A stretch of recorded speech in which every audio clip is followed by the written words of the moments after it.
আমরা রান্না করতে গিয়ে দেখি অনেক সময় আমাদের হেসেলে আদা পেঁয়াজ রসুন বাড়ন্ত।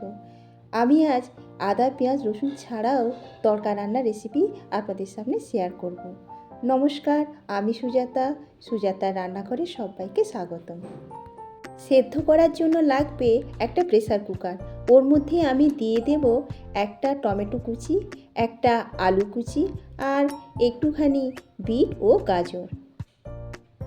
আর ওর মধ্যে দিয়ে দেব 2 কাপ পরিমাণ আগে থেকে ভিজিয়ে রাখা গোটা মুগ।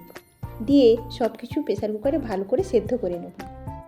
একটা তড়কা প্যান গ্যাসের উপর বসিয়ে 2 টেবিল চামচ সর্ষের তেল দিয়ে ওতে দিয়ে দেব 3টে শুকনো লঙ্কা, আর দিয়ে দেব একটু হিং, আর দেব 1 চামচ জিরে, আর 1 চামচ হলুদের গুঁড়ো, আর দেব 1 চামচ শুকনো লঙ্কার গুঁড়ো। তারপর ওর মধ্যে দিয়ে দেব একটা কারি পাতা। ওই তড়কা মশলাটায় এবার দিয়ে দেব সেদ্ধ করে রাখা গোটা মুগের উপর।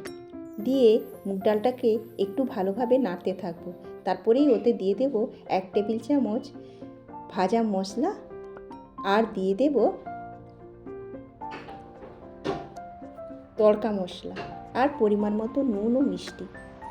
এবারে ডালটাকে হাতা দিয়ে খুব ভালোভাবে নেড়ে দেব।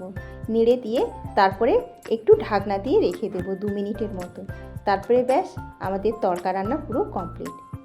এই সুস্বাদু তড়কা রান্নাটি আপনারা বাড়িতে অবশ্যই ট্রাই করবেন।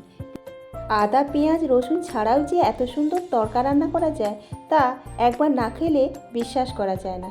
আপনারা অবশ্যই বাড়িতে ট্রাই করবেন, আর কেমন হয়েছে আমাকে জানাবেন। ভালো লাগলে অবশ্যই লাইক কমেন্ট শেয়ার করবেন, আর যারা ইউটিউব থেকে দেখছেন তারা আমার চ্যানেলটিকে সাবস্ক্রাইব করবেন। নমস্কার।